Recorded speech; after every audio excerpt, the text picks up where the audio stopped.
So what I've decided instead is to get straight into obedience training. What I want to show you is how to create a behavior and finish it to the point that you can actually use it in your day-to-day life.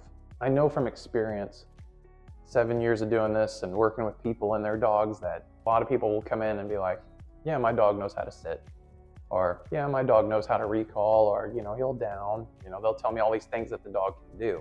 What they mean is the dog can do those behaviors when there's not a lot going on at best. Do they mean that the behavior is completely finished? No, not even close. So what I thought would be the most helpful for the most amount of people out there would be to show you how to finish a behavior. I want to take a simple behavior. We're going to use a sit stay, one of the most simple behaviors out there, and we're going to create it and then we're going to finish it. Hey there, how's it going? Hope your training's been going well.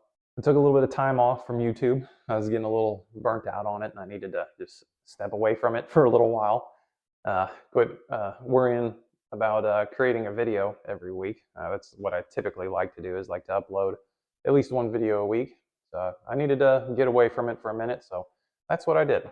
The time off, though, I think was good for many different reasons, not only to prevent burnout in me, but also it allowed me to think about what next steps I want to take with this Training with Me series. Because the thing is once you have a workable level of engagement with a dog, and once you have a workable level of motivation, ideally food motivation. I mean, that's all I've shown you guys so far, but you can do it with toys too. We'll talk about that here in a little bit. Once you have those two things, engagement and food motivation, you can start training your dog to do whatever it is you want to do. You could run the rabbit hole of engagement. You can try to get your dog's engagement and willingness to interact with you to a crazy high level before you even start doing formal obedience. Or you could get straight into obedience in a controlled environment in your classroom, so to speak, right? You could get right into your obedience. Or you could work on house manners. You could just start developing good habits inside the home. So it just kind of depends on what you want to do and what your living situation is like and what you want to do with your dog. For example, if you live in the city and you want to be able to take your dog anywhere and everywhere, that dog's going to need a lot of training. The obedience is going to have to be really solid and really good. Their engagement is going to have to be really solid. What else? They're going to have to be very well socialized. There's a lot of things you're going to have to do. So starting with a lot of solid engagement or perfecting the engagement piece might be a good idea in that case. Or let's say, for example, you live out on a farm and your dog doesn't need to be around a lot of people and doesn't need to have a ton of engagement, because it's out on the farm running around, but you need the dog to recall when you ask it to. So, focusing in on the recall may be the next logical step for you. Once the dog has some level of engagement and some level of food motivation, just hammering away and perfecting the recall might be what you do next. Or maybe you just have a nice little companion dog inside your house that you don't plan to take around and do anything with. You just need it to mind well in the house, have good house manners, like maybe go to a placemat when people come over, or be comfortable in a crate, potty training, staying off the furniture, only allowed on the furniture when you tell it to. There's a bunch of different things you can do. So my point in giving you all those examples is it just kind of depends on what you want to do with the dog. Once you have a certain level of engagement and a workable level of food motivation, you can do whatever you want pretty well. So thinking about all that, I was trying to decide on what next steps I should take this Train With Me series in to help as many people as possible, right? And at first I was going to run down the rabbit hole of engagement, but after thinking about it for a little while, I realized that I've already done that. About this time last year, I made a 4-part series on engagement training and how to get it to a crazy high level, right? So I thought it might be a bit redundant if I went over that again whenever you guys could just find that playlist and watch it, because I would essentially be going over the same exact information I did a year ago now, and you guys can just go watch it. So I think I'm going to skip all of the engagement stuff. I'm not going to worry about that. Although I do encourage you to go watch that series if you're interested. If you want to run the rabbit hole of engagement, go watch that. I encourage you to do that. Uh, Personally, that's something that I like to do. My general style of dog training is to create a lot of motivation, get the dog really wanting to interact with me, create a bunch of tools and conditioned markers and all sorts of stuff, teach them a bunch of stuff first, teach them how to learn, I guess is maybe a way you could put it, although that's not entirely accurate either. And then I start teaching the dog things, right? And then I start teaching them more formal obedience. That's just how I like to do it, but you don't have to do it that way.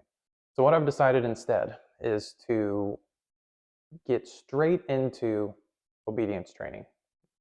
And what I want to show you is how to finish a behavior, how to create a behavior and finish it to the point that you can actually use it in your day-to-day life. I know from experience, 7 years of doing this and working with people and their dogs, that a lot of people will come in and be like, yeah, my dog knows how to sit, or yeah, my dog knows how to recall, or he'll down. They'll tell me all these things that the dog can do.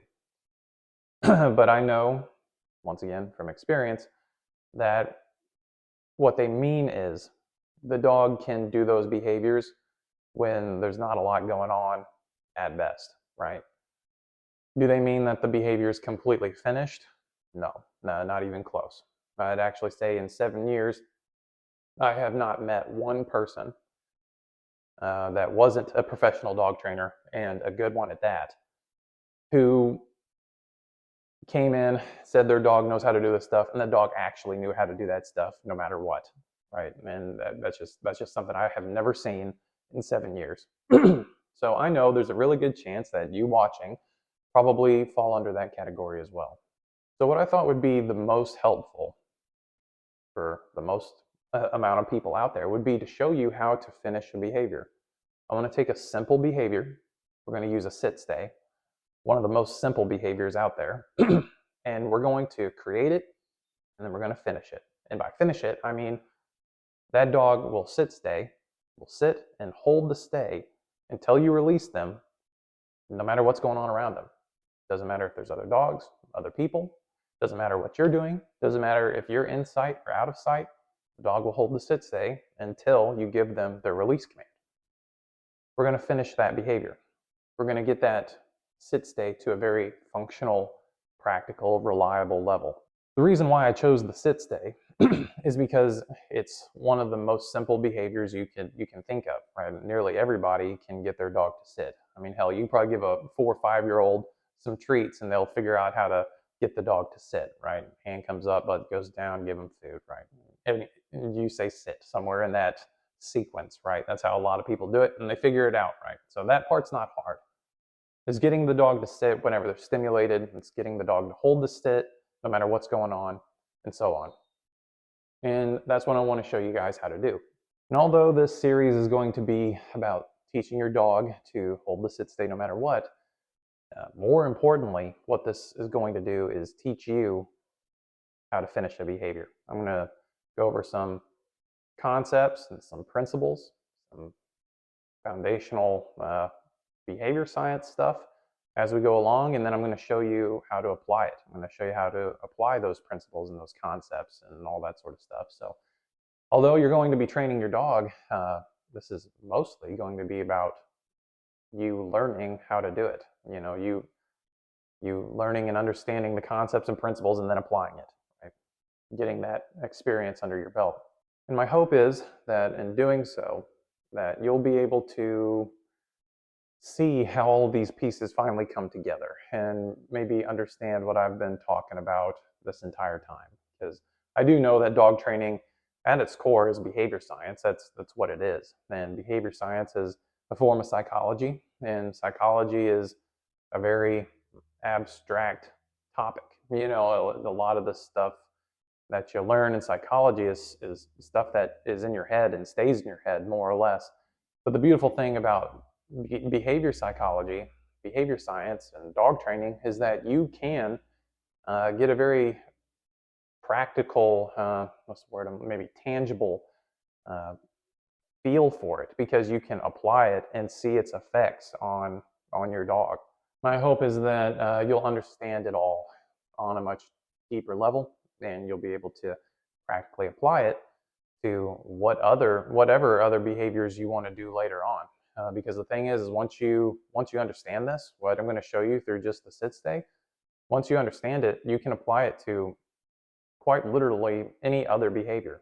You know, the only difference is the very beginning when you're trying to initially get that behavior, the mechanics are different. You may have to do different things, set up different things to get the behavior going. But once you have the behavior on a command of some sort, it's essentially all the same from there. And you know, if this series, this part with the sit stay goes well, then we'll apply it to other behaviors, and I'll show you how to do it with the recall and the heel and you know whatever leash manners. We'll just do whatever. So yeah. So in this video, what I'm going to do next is get Leica out and show you guys how to create the sit, how to initially get that sit behavior, how to add a verbal cue to it, how to get it on a verbal cue if you decide to do luring. Although with a sit, I like to do shaping. I may not even bother showing you guys the lure. I probably will though, because I know a lot of people do luring, so I want to show you guys how to do it right. Because there are some details with luring that get overlooked that end up biting people in the ass and they don't even realize it. So I'll likely go over luring anyway. Um, let's see. Oh, and then adding the release command, right? So making sure, even from the beginning, you get the dog in the habit of only moving from the sit whenever you give them the release. So I'm going to show you guys all that with Leica, how to get it all going, and then we'll be off to the races from there. So yeah, let's go ahead and get into it. All right, so the first thing we got to do is create the sit behavior. And in this case, I'm going to show you how to do it through shaping. There's two ways I'm going to show you, shaping and luring. First, I'm going to show you through shaping. I like to teach the sit through shaping because it's the simplest, in my opinion. A lot of dogs do it naturally, but all you're going to do is simply wait for the dog to sit whenever their butt touches the ground, mark them, and reward them.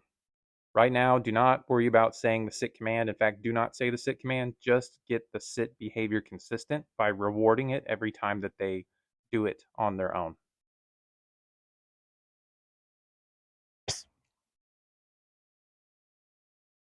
What you may notice in these clips is that I use a mixture, a combination of the release marker and the continuation marker. But for you guys, just to keep things simple, I would recommend just using the release marker. It's just a lot more straightforward that way. But you can use the continuation marker. There's just a few things you have to consider. So just to keep things as simple as possible for you guys, I would recommend using the release marker.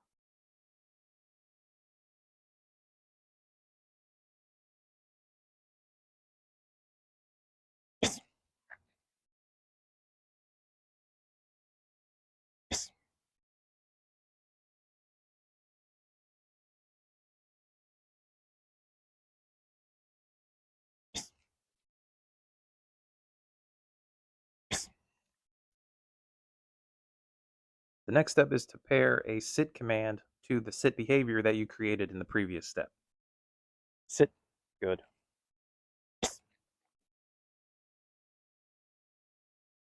Sit. Good. Okay. Once again, I'm sure you noticed that I'm using a combination of the release and continuation markers. If you decide to use a continuation marker, the main thing is to just make sure that you have a release somewhere at the end of the sit, whether you do it through the release marker or a separate release command altogether. In these clips, you'll hear me using the word OK as my general release command. Another thing you may notice is that sometimes I throw food when I say OK and other times I don't. Sit. Good. Okay. At first, I like to throw food to get the dog to break the sit after they hear the release command, but eventually I won't throw food anymore.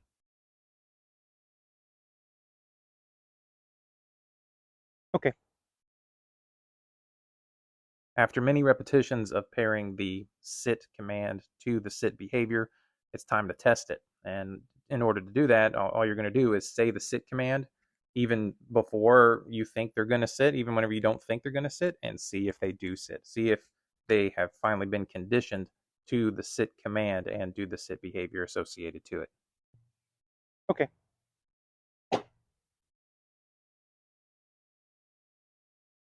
Leica, sit.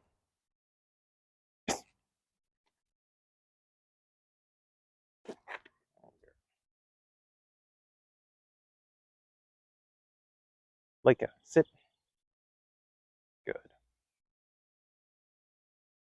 Okay. Just to clarify, you do not have to say the dog's name before you give them the sit command. That's just something I like to do.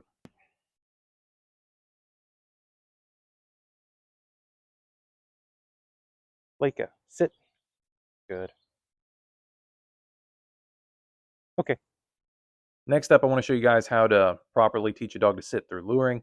At first, it's really straightforward. All you're going to do is put some food in your hand, get the dog's attention. Whenever they're attached to your hand, you're going to raise the hand up. Whenever your hand goes up, their butt should go down. Whenever their butt touches the ground, mark and reinforce them. Do not say the sit command yet.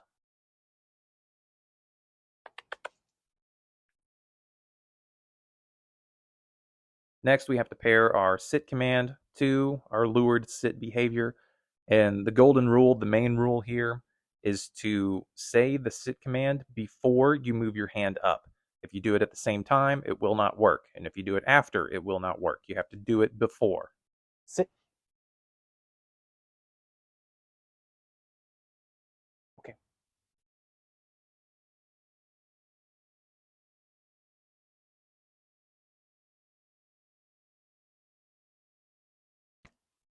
Sit.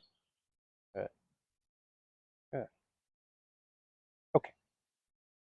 Next, we have to fade the lure. And to do that, you're going to stick to the golden rule, which is say the sit command before you move your hand. But all you're going to do is gradually move your hand less and less until eventually you're not moving it at all. Good. Okay.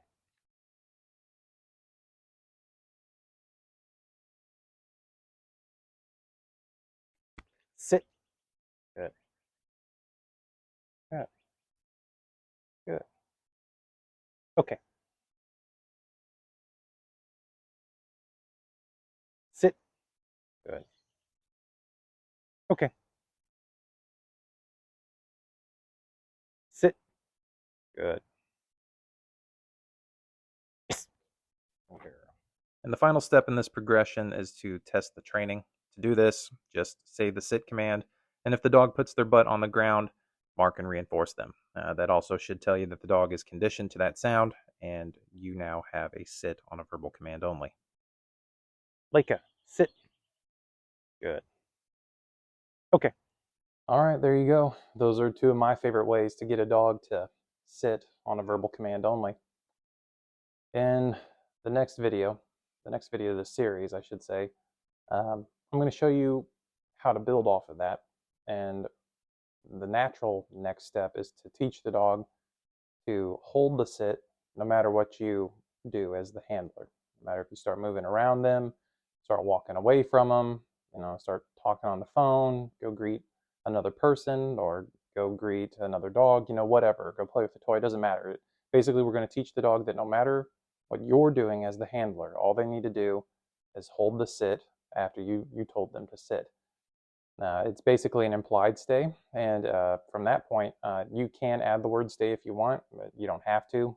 We'll talk about that in the next video, but basically that we're working on the stay portion in the next video, at least the first part of it. So, so get this down, get your dog really able to sit soon after you give them the sit command. I'd say within at least 2 or 3 seconds, and after you feel like they really understand what that means, they'll be ready for the next step. So yeah, good luck with all that. If you have any questions, as always, leave them in the comments, and I'll see you all in the next video.